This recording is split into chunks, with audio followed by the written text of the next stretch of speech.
Falar em público. Uma necessidade, um recurso, uma arma, um meio imprescindível de comunicação. Desde tempos imemoriais, as palavras construíram impérios, destruíram impérios, libertaram povos, aprisionaram povos, mudaram formas de governo, elegeram e depuseram governantes, afirmaram personalidades, uniram povos, comemoraram, agradeceram, esclareceram, instruíram e até deram cor ao planeta. Are you getting a TV picture now, Houston? Neil, yes, we are getting a TV picture.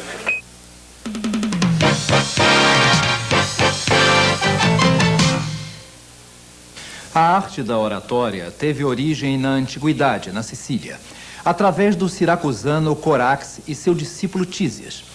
Conta-se que, quando Corax foi cobrar de Tísia as aulas de oratória ministradas, este disse ao mestre que não iria pagar e explicou: se tivesse sido bem preparado, estaria apto a convencer o mestre a não cobrar as aulas. Se não conseguisse convencê-lo, era porque as aulas não tinham sido eficientes e, portanto, não tinha por que pagá-las. Não se sabe se Corax conseguiu ou não receber, mas o fato é que, desde então, a oratória passou a ser objeto de estudos sistemáticos através da retórica. A retórica propõe-se a estudar o conjunto de regras que regem a oratória e foi definida por Aristóteles como a faculdade de ver, teoricamente, o que, em cada passo, pode ser capaz de gerar persuasão. Gerar persuasão. É isto que desejamos ao falar para um determinado público. Queremos persuadir os ouvintes, convencendo-os de nossas ideias e pontos de vista. Neste vídeo, iremos abordar algumas noções básicas sobre como falar em público. Indicaremos os primeiros passos de um caminho que irá conduzi-lo a um padrão mais alto de realização pessoal e profissional.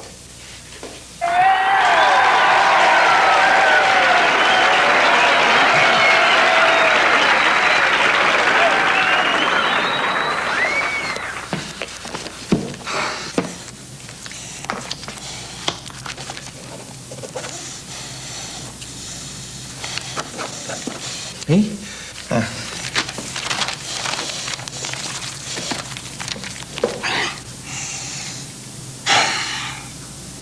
Antes de começar a falar com seus ouvintes, é necessário que você saiba controlar o medo e a insegurança.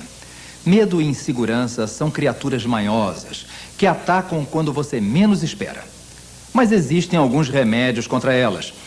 Vamos partir do princípio de que o medo é inevitável. O que nos resta a fazer é reduzi-lo, controlar seus efeitos e até fazê-lo trabalhar a nosso favor. Como isto pode ser feito? Em primeiro lugar, será reconfortante saber que você não é a única pessoa que tem medo. Todos têm, mais ou menos. Muitos oradores profissionais afirmam que jamais perderam o nervosismo diante da assistência. É uma vantagem. Fará com que você esteja sempre alerta e atento às circunstâncias. Esteja certo que uma das razões de você sentir medo é simplesmente o fato de não estar acostumado a falar em público. Mas, com o tempo, o grau de nervosismo tende a diminuir, você verá. Mas enquanto isto não acontece, vejamos o que você pode fazer para se ajudar.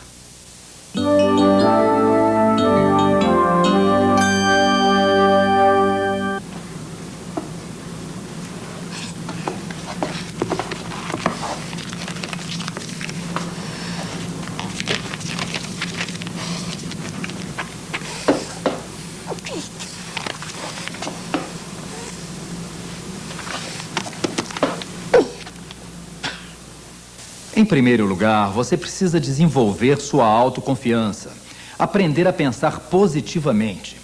Predisponha a sua mente para o sucesso. Afaste de sua mente os estímulos negativos.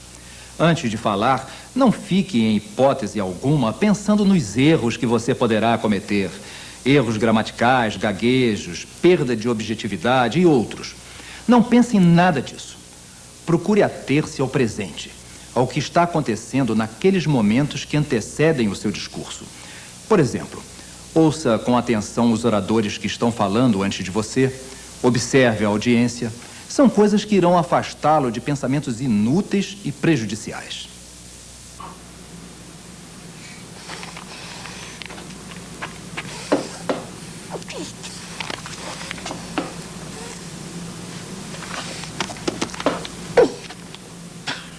Veja bem, você precisa acreditar em si próprio, mas precisa acreditar também no tema que você vai expor.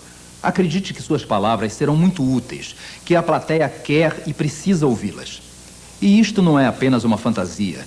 As pessoas sempre querem ouvir coisas novas, coisas que as ajudem a compreender melhor a vida, ou seu trabalho, ou seja lá o que for. Se você for medianamente hábil, pode ter certeza que terá a audiência do seu lado. Porém, a habilidade não surge do nada, ela surge do trabalho. Não adianta tentar controlar o medo, nem dispor de um tema interessantíssimo se você está despreparado.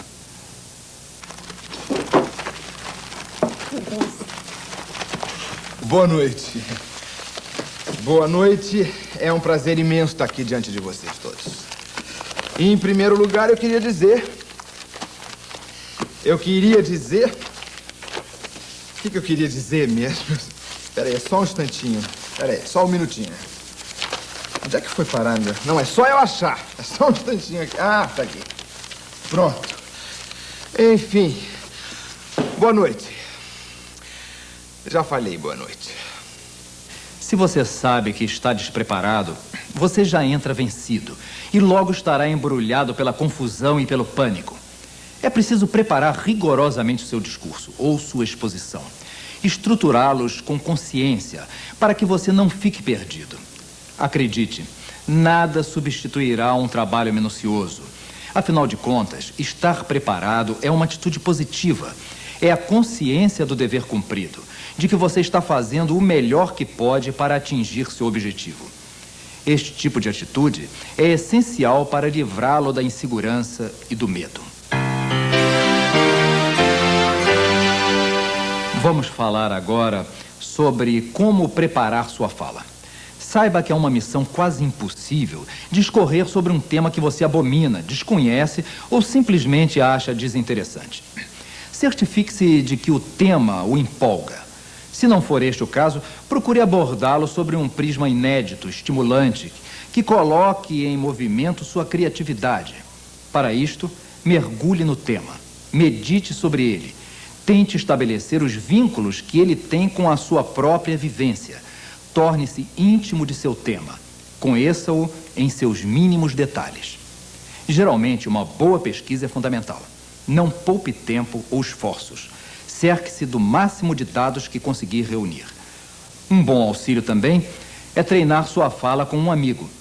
É claro que você não vai pedir para ele ficar escutando todo um discurso, mas você pode introduzir o assunto numa conversação. Conversar sobre o tema do seu discurso vai fazer você sentir qual a melhor maneira de expressá-lo em voz alta. Outra noção importante que você deve ter é a seguinte. Senhores, desde os meus primeiros dias nessa empresa, uma única certeza me orienta. A certeza de que... Quer dizer, a certeza firme e inabalável de que...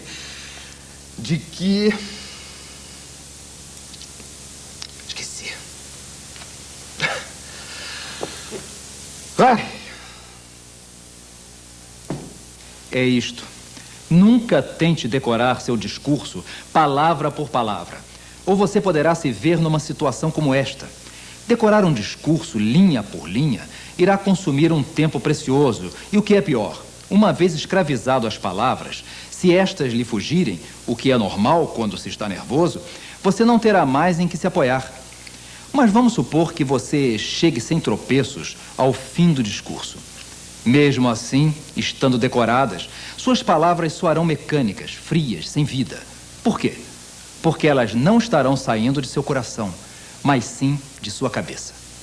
Durante toda a nossa vida, falamos espontaneamente. Jamais pensamos em palavras, pensamos em ideias. Se as ideias forem claras, As palavras virão naturalmente e inconscientemente, como o ar que respiramos. Concentre-se, então, nas ideias. Procure determinar quais são as ideias centrais de seu discurso e anote-as em pedaços de papel. Será mais fácil depois arrumar e ordenar estes pedaços de papel, formando assim a estrutura de seu discurso. Uma vez ordenados os assuntos de seu discurso, cuide para que todas as partes se integrem ao todo e capriche nas ligações, para que uma parte conduza a outra de maneira harmoniosa.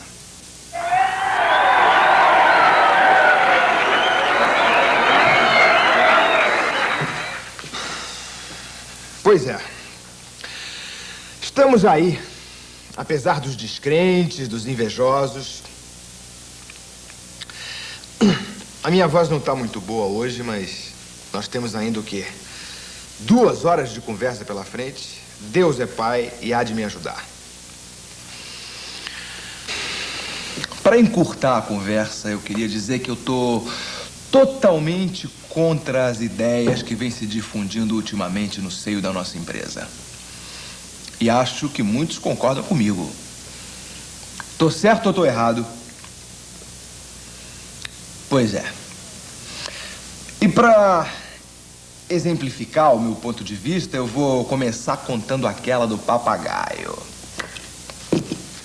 Desta maneira, o nosso orador conquistou logo no início de sua fala a má vontade, a desconfiança e o desinteresse dos ouvintes. Iniciar uma fala é uma tarefa delicada. Cícero, o grande orador romano, dizia que temos que nos preocupar em conquistar inicialmente a benevolência, a docilidade e a atenção dos ouvintes. Quer dizer, temos que predispor o ouvinte a nosso favor. Temos que transmitir logo de início uma imagem positiva. Para isto é preciso uma aparência adequada, uma atitude madura e equilibrada. É preciso demonstrar segurança e intimidade com o assunto abordado e, por fim, acenarmos com a promessa de sermos breves e concisos em nossa fala. Mas vamos por partes.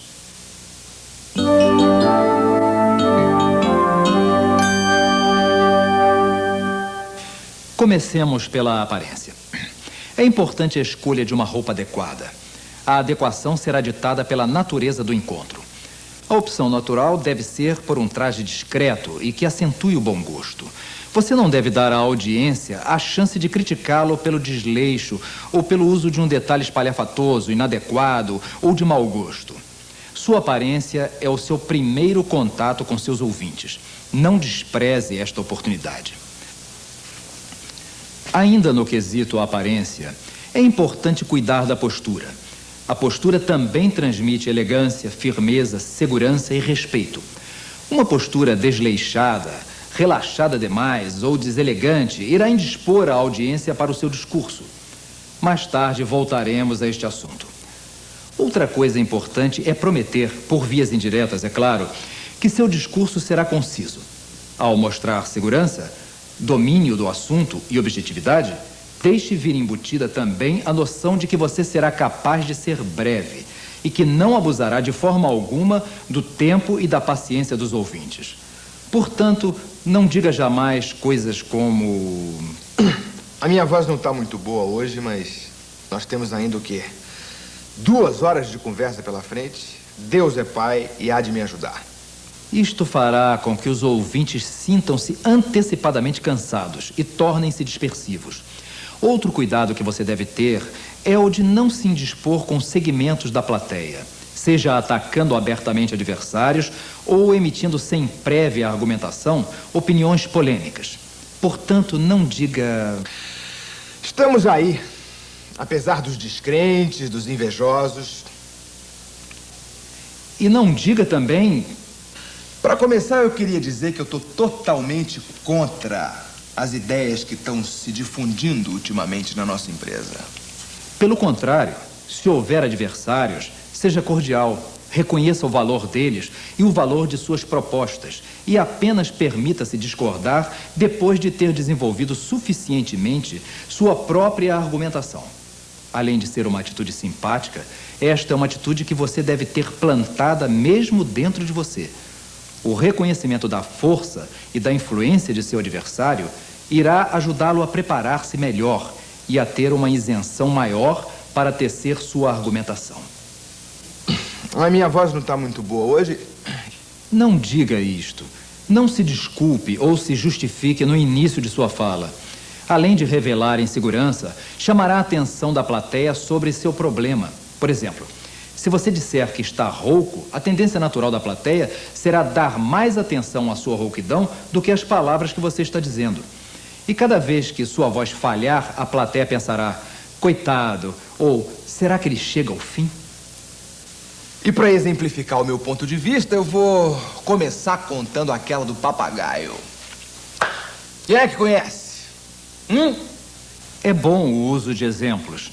Os exemplos tornam mais claras as ideias e premissas e introduzem uma diversificação de narrativa no seu discurso, tornando-o mais vivo e interessante. Da mesma forma, a citação de casos calcados em sua própria experiência.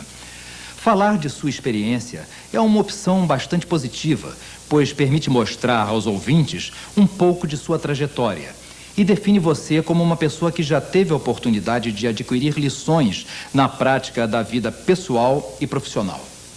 Como tudo, este é um artifício que deve ser usado na medida certa, ou você poderá acabar sendo visto como vaidoso e egocêntrico. E para exemplificar o meu ponto de vista, eu vou começar contando aquela do papagaio. Neste trecho que estamos mostrando, o nosso orador começou bem ao querer lançar mão do exemplo, mas acabou muito mal tentando se valer da piada. Esta é uma prática que a princípio não aconselhamos. Pelo seguinte, a piada pode ser sem graça, ou a piada pode ser engraçada e por isso mesmo conhecida. Em qualquer destes casos, você estará dando um mau passo. No entanto, o uso de um caso ou uma tirada bem-humorada pode contar pontos a seu favor. O bom humor é sempre apreciado, principalmente se acompanhado pelo bom gosto e a inteligência. Um exemplo bem-humorado será com certeza uma pérola na introdução da sua fala. No entanto, convém examinar bem para ver se sua pérola é verdadeira ou falsa. E acho que muitos concordam comigo. Tô certo ou tô errado? Não faça isto. Não faça de início perguntas à audiência, principalmente quando estiver tratando de assunto polêmico. Há sempre a possibilidade de você receber respostas inoportunas, que poderão comprometer todo o desenvolvimento de seu discurso. Ao invés de fazer perguntas, proponha reflexões e induza a plateia a meditar sobre elas. Enquanto isso, no corpo do seu discurso, você irá respondendo a estas reflexões. Assim você dará a impressão de que está refletindo junto com a plateia e que juntos estão chegando às mesmas conclusões. Também não use chavões ou frases vulgares como, por exemplo... Pois é, estamos aí, né? A Deus é Pai e há de me ajudar. Para encurtar a conversa, eu queria dizer que eu tô certo ou tô errado? Tente ser claro e objetivo. Use termos corretos, precisos e demonstre que você tem um bom vocabulário, mas sem apelar para o pedantismo ou para palavras difíceis. É aconselhável também, ao iniciar um discurso, que você use o que se costuma chamar de proposição. Vamos tentar fazer uma análise do desenvolvimento da empresa nesse último período e sugerir algumas estratégias para melhorar o seu desempenho, tanto nas vendas quanto na qualidade dos produtos. É isto. A proposição é uma espécie de resumo antecipado de seu discurso. É a definição em uma ou duas frases do caminho que pretende trilhar durante sua fala. É uma forma de preparar a audiência para o que ela irá ouvir, de sintonizá-la corretamente. A proposição é o seu discurso reduzido à expressão mais simples. Mas cuidado! Não se deve fazer a proposição se você estiver abordando um assunto polêmico. Neste caso, é melhor preparar convenientemente o auditório para receber seus pontos de vista.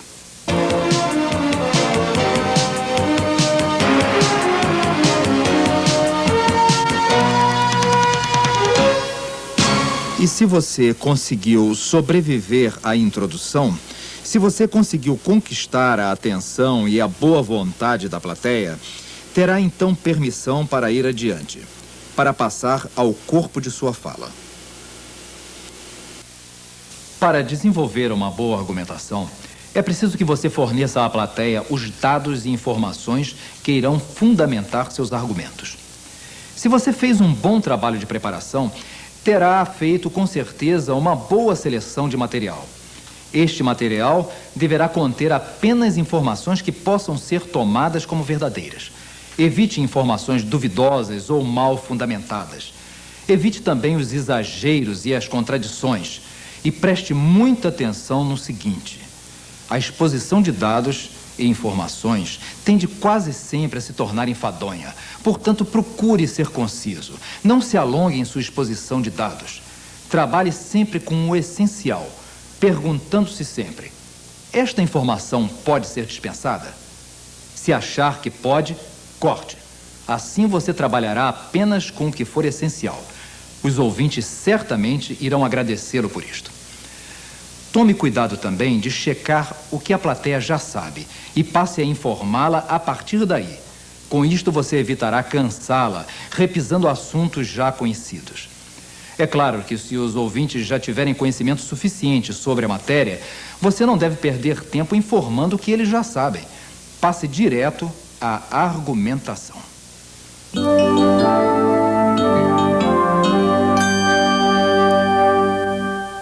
Se a audiência já está suficientemente municiada com dados e informações, você pode passar à argumentação.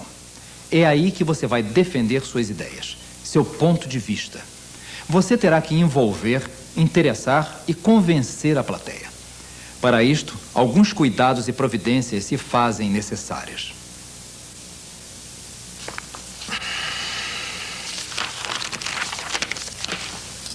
Muito bem. Até aqui nós examinamos 2 pontos que eu considero fundamentais para a compreensão do assunto em questão.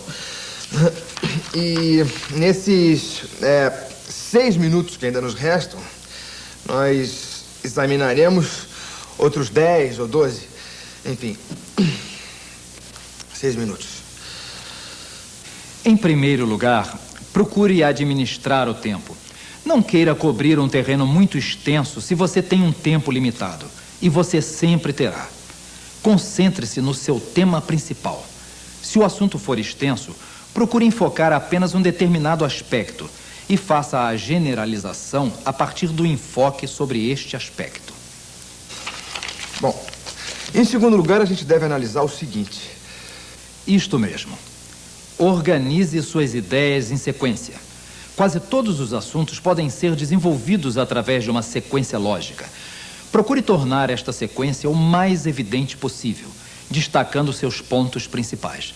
Assim, o público terá sempre uma visão geral do discurso e terá uma noção mais clara de onde saiu e onde se encontra. Lembre-se também de voltar sempre ao exemplo concreto, calcado em sua experiência profissional ou na de pessoas que tenham competência reconhecida. Mas seja econômico ao usar este tipo de ilustração para não correr o risco de seu discurso se transformar num simples repertório de casos. Ao expor seus argumentos, tome cuidado para não iniciar ou terminar sua fala com algum argumento que você ache mais fraco. E guarde sempre os argumentos mais fortes para o fim.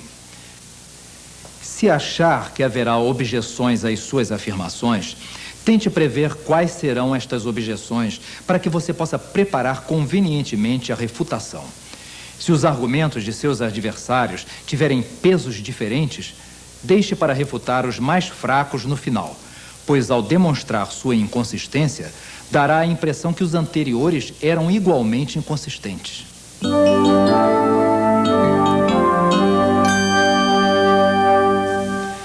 Muito bem. Agora você já enumerou os fatos, expôs suas opiniões e defendeu-as com seus argumentos. Está na hora de concluir. A conclusão é a afirmação final de suas ideias. É o momento de emocionar a plateia, de convocá-la à reflexão ou à ação. Por isso, a conclusão tem que ser forte. Para que seja forte, ela deve ser clara, objetiva e, sobretudo, breve. Como diz o ditado, a última impressão é a que fica. Portanto, não se estenda. E uma vez chegando ao final da conclusão, termine. Se você causou uma boa impressão, não deixe que esta impressão se dilua com um final prolongado. Se achar conveniente e útil, você pode fechar sua conclusão com um epílogo. O epílogo é apenas o feixe de ouro, o efeito final. Pode-se usar uma citação, um caso, uma reflexão, um fato histórico, uma frase bem-humorada ou o que mais sugerir à sua criatividade. É evidente que de nada servirá uma conclusão brilhante se seu discurso não tiver substância. Mas é verdade também que uma conclusão fraca pode destruir grande parte do que você construiu.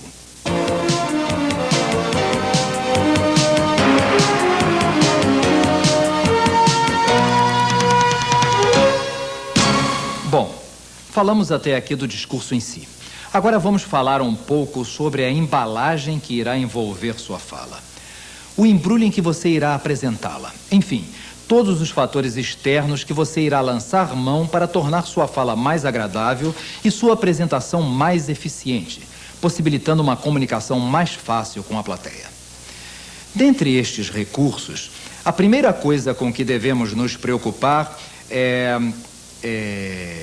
Vamos ver se vocês adivinham.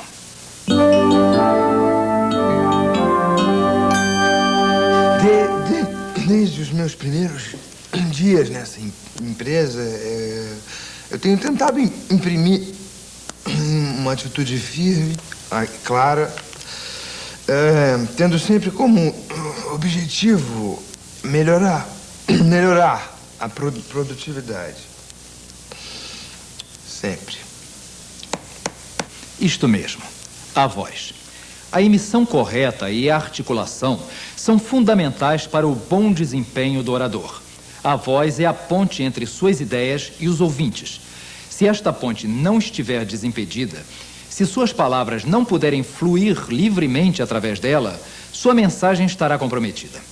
Sabemos que o aperfeiçoamento vocal é um trabalho árduo, que exige tempo para mostrar seus resultados. Mas vamos procurar incutir algumas noções que poderão auxiliá-lo imediatamente.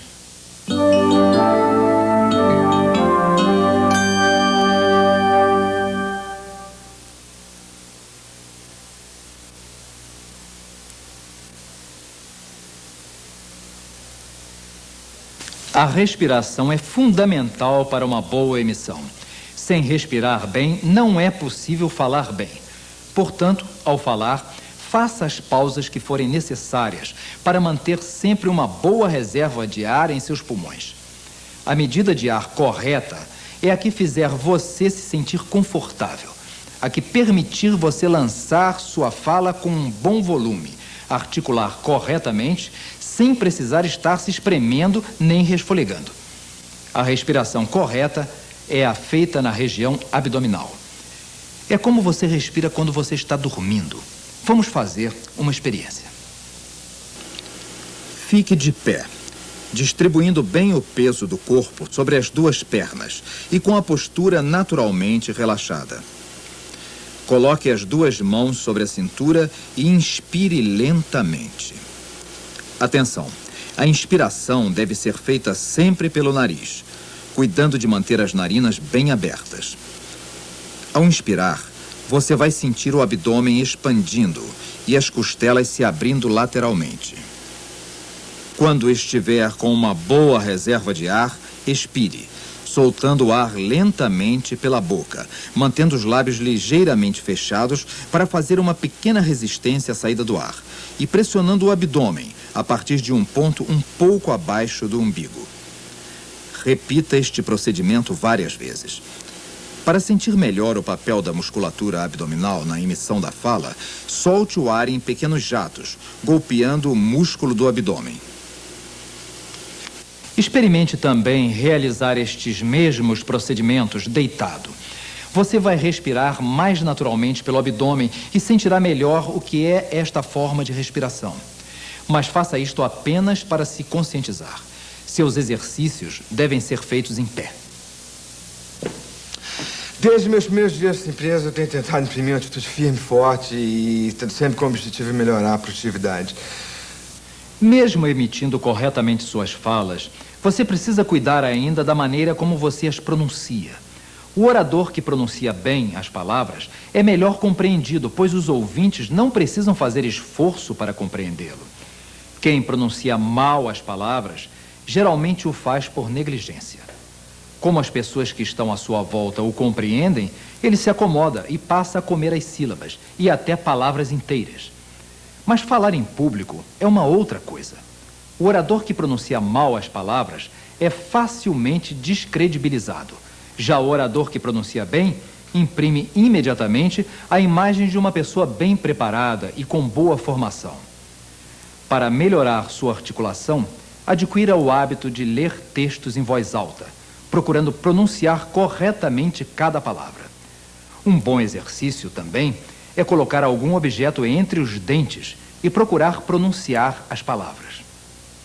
Desde os meus primeiros dias nesta empresa, Ao remover o obstáculo, seus músculos faciais, língua, alvéolo, maxilar, estarão mais preparados para articular melhor as palavras. Mas lembre-se, treino é treino e jogo é jogo. Ao falar em público, procure dizer as palavras com naturalidade. Não deixe, sob hipótese alguma, transparecer o mesmo tipo de esforço que você fez durante os exercícios. Não fale assim.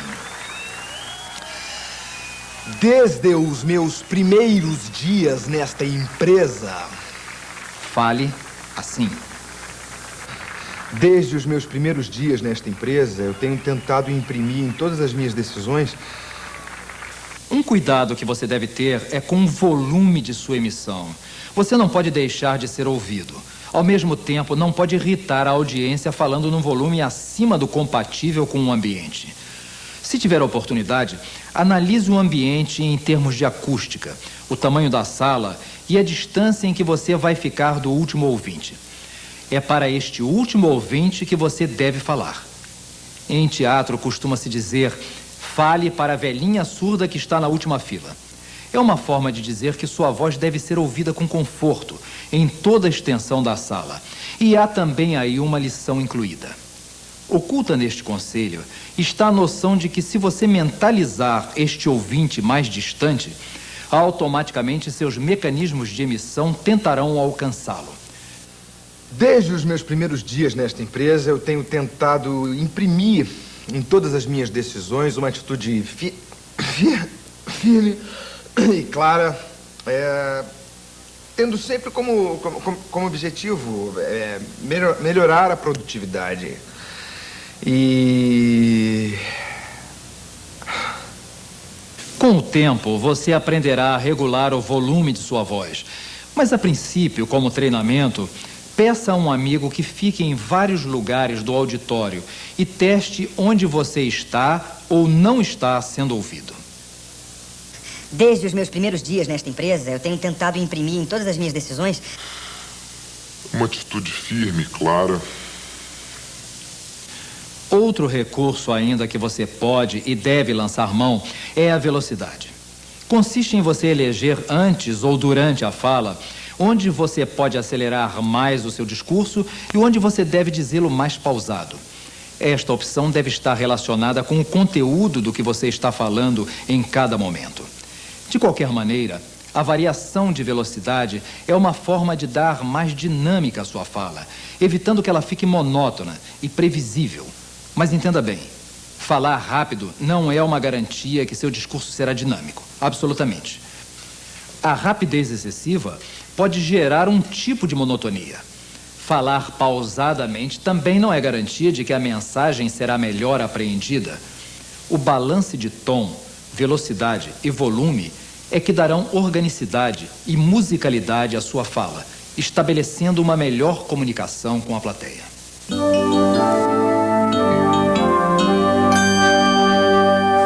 Agora vamos falar um pouco sobre sua postura corporal, outro fator importantíssimo de comunicação.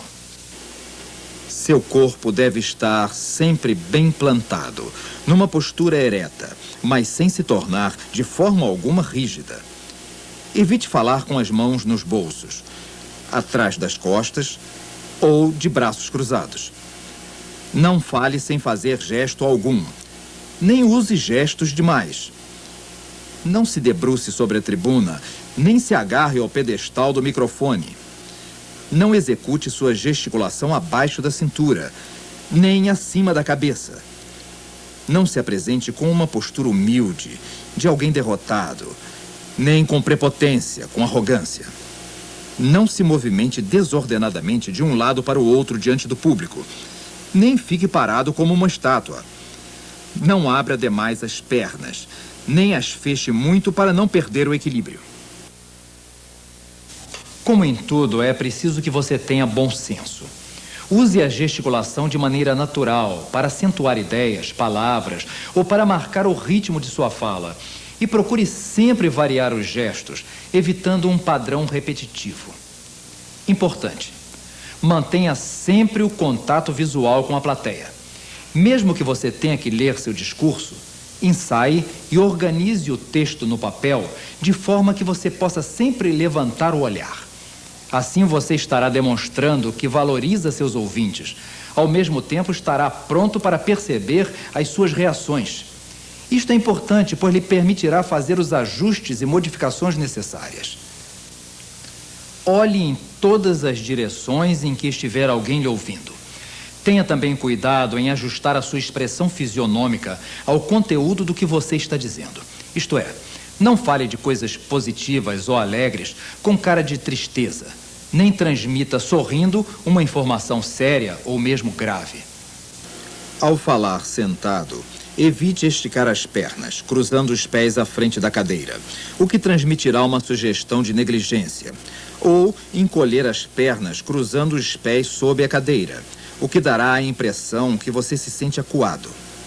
Sente-se confortavelmente, mantendo o corpo ereto, porém relaxado. Deixe os pés apoiarem no chão ou cruze as pernas. As mulheres poderão também cruzar as pernas, puxando-as para o lado da perna que está apoiada no chão, ou cruzar os pés em X sob a cadeira. Se a cadeira tiver braços, evite manter o cotovelo apoiado todo o tempo e ficar gesticulando apenas com o antebraço.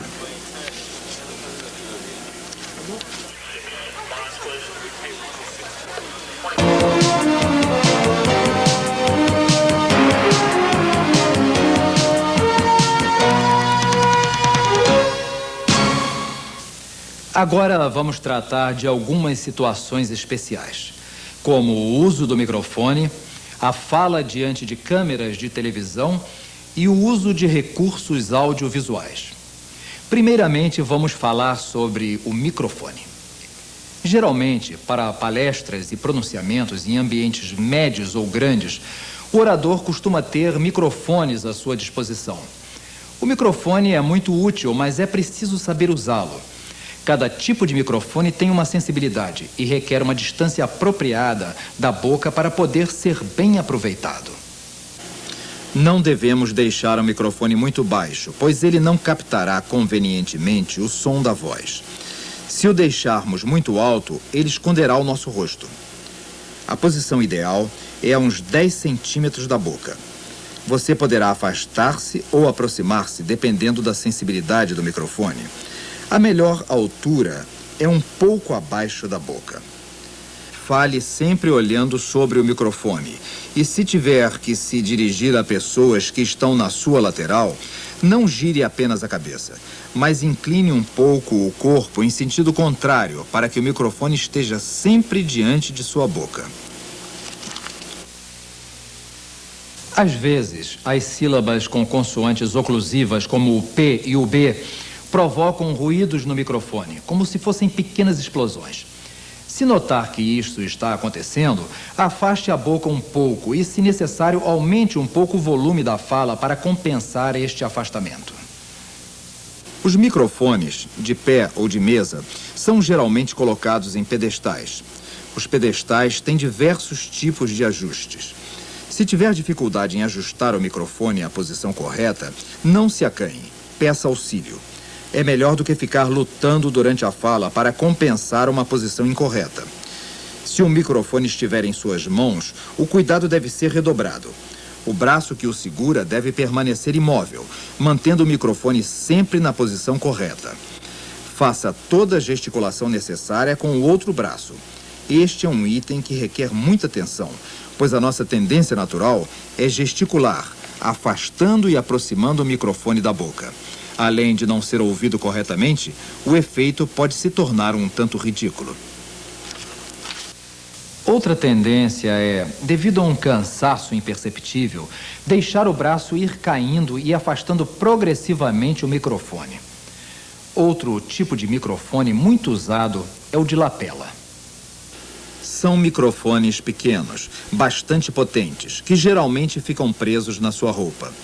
Eles podem ser com fio ou sem fio. Naturalmente, eles lhe darão muito mais liberdade para gesticular e se deslocar. Se tiver fio, cuidado apenas para nestes gestos ou deslocamentos não se enrolar no fio. Agora, preste bastante atenção no seguinte. Esta liberdade que o microfone de lapela dá pode fazê-lo esquecer que suas palavras estão sendo amplificadas. Portanto, muito cuidado com o que fala. Tudo que você disser estará sendo captado pelo microfone. Não diga nada que não puder ser ouvido por todos. Esta é uma distração que já derrubou o ministro. Vamos falar um pouco sobre televisão. Se você for convidado a participar de um programa de entrevistas ou debate, aconselhamos a tomar algumas providências. Primeiro, procure se informar sobre a natureza do programa para que você possa imprimir à sua intervenção o tom correto. Procure saber, por exemplo, quem é o entrevistador e qual é o seu estilo. Se for um programa diário ou semanal, procure assistir a um programa para se situar a respeito do estilo do programa, abordagem, cenário, luz, tipo de microfone usado, se você estará sozinho ou acompanhado de outros convidados, se o programa é gravado ao vivo ou não. Enfim, procure saber em que terreno você irá pisar. Escolha uma roupa discreta, evitando as cores berrantes, detalhes espalhafatosos e objetos brilhantes. Alguns tipos de tecido provocam efeitos óticos no vídeo. Por isto, evite listas finas, xadrezes pequenos e roupas com grandes áreas brancas ou vermelhas. Diante das câmeras, haja com naturalidade, como se estivesse em uma conversa. Se no programa o entrevistador aparecer também no vídeo, não fale olhando para a câmera, o que pareceria falso. Fale diretamente para ele. Se você aparecer sempre sozinho, então fale para a câmera. Se durante a conversa o entrevistador solicitar que você dê alguma explicação para os telespectadores, ao iniciar seu depoimento, passe a olhar diretamente para a câmera. Terminando a fala para os telespectadores, retorne à conversa com o entrevistador.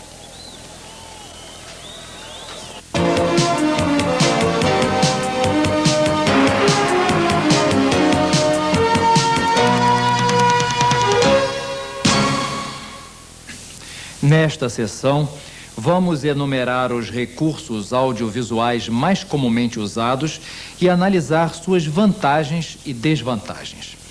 O recurso audiovisual é um auxiliar valioso que amplia a compreensão do ouvinte, reforçando e fixando melhor as informações. Mas seu uso deve ser decidido com critério, pois quando aplicado inabilmente, pode constituir-se numa armadilha e prejudicar sua apresentação. Primeiramente, vamos tentar estabelecer em que circunstâncias deve ser usado o audiovisual. O audiovisual pode ser usado sempre que você quiser fazer comparações numéricas, apresentar dados estatísticos, destacar informações essenciais, expor dados técnicos ou científicos, demonstrar um novo produto ou serviço, fixar melhor as informações, esclarecer conceitos ou ideias, orientar o raciocínio, possibilitar a visualização de objetos, instalações, técnicas e procedimentos, estabelecer relacionamentos ou mostrar organogramas e fluxogramas. Estas são situações mais comuns onde pode ser indicado o uso do audiovisual. Mas estes recursos não devem ser usados apenas para tornar a apresentação mais atraente ou para evidenciar sua capacidade de planejá-la. Eles não devem substituir informações que podem ser transmitidas verbalmente. Não devem servir apenas para mostrar o roteiro de sua palestra. Não devem suplantar a presença do orador e devem ser descartados se os custos e o tempo despendido não forem justificados pelos prováveis resultados ou pela importância do evento. Vamos enumerar agora os recursos audiovisuais mais comumente usados. O primeiro deles é nosso velho conhecido, o quadro negro, que mais recentemente ganhou um companheiro, o quadro branco. Tanto um quanto o outro permite um rápido envolvimento com o público, imprimindo espontaneidade na apresentação e a possibilidade de inclusão de informações não previstas, isto é, os dados e informações podem ser alterados de acordo com a própria dinâmica da apresentação. É um recurso prático e de baixo custo, mas tem como desvantagem o consumo de tempo, pois as informações têm que ser escritas ou desenhadas durante a apresentação. É um recurso limitado a ambientes pequenos, é efêmero, pois as informações fixadas não podem ser reaproveitadas em outros ambientes e, finalmente, pode causar sujeira com o uso do giz. Já os cartazes não produzem sujeira, são reaproveitáveis e igualmente econômicos, mas também estão limitados a pequenos ambientes. Se você quiser produzir cartazes de dimensões maiores para cobrir um ambiente maior, ficará limitado pela dificuldade de transportar estes cartazes. O flip chart é uma espécie de bloco fixado em um cavalete, onde você vai virando as páginas que contêm as informações que você selecionou. O flip chart tem várias das vantagens do quadro negro e do cartaz, mas também é um recurso limitado a ambientes pequenos. O folheto é um recurso bastante bom em algumas circunstâncias. Ele pode conter parte da matéria apresentada ou um resumo. Pode conter todos os dados transmitidos, material para futuras consultas, cópias de gráficos, etc. É preciso, no entanto, escolher o momento mais proveitoso para a sua distribuição, certificar-se de que há cópias suficientes e cuidar para que a qualidade gráfica esteja à altura da sua apresentação. Acreditamos que o folheto seja mais bem aproveitado para consultas posteriores, pois a necessidade de consultá-lo durante a apresentação pode causar confusão e prejudicar a fluência. Da mesma forma, não podemos contar que os ouvintes se disponham a lê-lo antes da apresentação. Porém, como material de esclarecimento, consulta posterior, o folheto é sempre eficiente. Em algumas situações específicas, você pode precisar usar modelos ou objetos. Eles têm a vantagem de não serem apenas uma imagem, de serem reais e poderem ser tocados e manipulados. Cuide apenas para que sejam expostos no momento em que forem mencionados e recolha-os ou oculte-os assim que estiver passando para um novo assunto, para evitar que os ouvintes se distraiam. Um recurso também muito usado e com muitos benefícios é o retroprojetor. Suas vantagens são inúmeras. Ele pode ser usado igualmente em ambientes grandes e pequenos.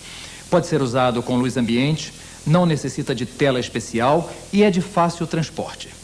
As desvantagens irão apresentar-se se você precisar de lâminas que tenham que ser confeccionadas em equipamentos especiais. Se ocorrer falta de energia elétrica, se você não estiver suficientemente familiarizado com o seu uso ou se você tiver que adquirir um aparelho apenas para a sua apresentação, pois seu custo é elevado. O projetor de slides apresenta a maioria das vantagens do retroprojetor e ainda outras, como a facilidade de poder reproduzir qualquer imagem, uma vez que é alimentado com fotografias, o que facilita também a produção do material. Existem também projetores bastante sofisticados, que possuem até sinal de comando que orienta automaticamente a troca dos slides. Suas desvantagens são necessitar de sala escura e requerer alguns cuidados no manuseio, para que não apresente problemas diante do público. Outro recurso que ganha cada vez mais espaço é o videotape. A maioria dos ambientes hoje em dia possuem aparelhos de reprodução de vídeos. Portanto, não é difícil viabilizar o uso do vídeo em sua apresentação. O vídeo permite um realismo total de som e imagem, facilitando a comunicação de ideias muito precisas sobre qualquer assunto, objeto, técnicas e, principalmente, tudo o que envolva a ação. Também é possível produzir cópias do seu material para serem distribuídas. Suas desvantagens são necessitar de ambiente escuro e estar limitado a pequenos auditórios. É preciso também saber o seguinte: se você não quiser ou não puder apresentar um material de confecção doméstica, se você tiver que produzir um material mais bem acabado, os custos poderão aumentar bastante e o tempo de produção também. Um recurso menos conhecido, mas também muito interessante, é o projetor de originais. O projetor de originais é um aparelho desenvolvido para projetar qualquer tipo de original, como páginas de livros, fotografias, desenhos e até objetos. É muito útil porque, além de poder ser usado em qualquer tamanho de ambiente, economiza tempo e dinheiro que seriam usados na confecção de fotos, cartazes ou transparências. Mas apresenta a desvantagem de precisar de ambiente escuro e aquecer muito com o uso prolongado, o que faz com que tenha que ser desligado em intervalos de tempo ou que se desligue automaticamente, provocando uma interrupção na apresentação. E temos finalmente o painel de projeção. É um aparelho que permite projetar em uma tela todas as informações que poderíamos ver num computador. É um recurso extraordinário que pode tornar a apresentação mais dinâmica e interativa. Há no mercado empresas que inclusive comercializam programas específicos para serem usados em apresentações. E existem também vários tipos de painéis de projeção. Estes painéis podem também ser conectados a equipamentos de som e videocassete. Deve-se ter cuidado apenas para instalar tudo corretamente e verificar se o próprio orador terá condições de executar todas as operações, ou se será mais prudente ter um operador para auxiliá-lo. Tendo escolhido a modalidade de recurso mais apropriada à sua apresentação, tendo-se assegurado de que o material mostrado ficará visível para toda a audiência, certifique-se que este material que você produziu apresenta-se claro, limpo, arejado, preciso e eficiente. Para que ele tenha estas qualidades, atenha-se aos seguintes procedimentos. Coloque títulos que definam o assunto. Use legendas para explicar as imagens. Escreva tudo com letras visíveis e limite a quantidade de tamanhos de letras. Crie sempre frases curtas e limite o número de linhas num mesmo quadro. Use cores. Apresente apenas uma ideia para cada interferência visual. E, finalmente, faça com o material visual o que você fez com o seu discurso. Retire tudo que não estiver diretamente ligado com a mensagem ou não seja absolutamente essencial para transmitir suas ideias e conceitos. Agora está na hora de você se arriscar, de se colocar diante de outras pessoas e expor suas ideias. Talvez seja difícil a princípio. Como está demonstrado pela física, o movimento inicial exige mais esforço. Mas com o tempo, o seu caminho será aplainado pela experiência e pela autoconfiança. E você poderá usufruir do prazer e dos benefícios de falar em público. Neste vídeo, percorremos juntos o caminho que vai da expressão mais simples da comunicação, um ser humano diante de outro, transmitindo verbalmente suas ideias, até a sofisticação das modernas técnicas de comunicação. Ligando estas duas possibilidades, estão também duas coisas essenciais: o conteúdo de suas ideias e a força de sua convicção. Sem isto, não há discurso válido, não há comunicação eficiente nem duradoura, não há conhecimento nem transformação.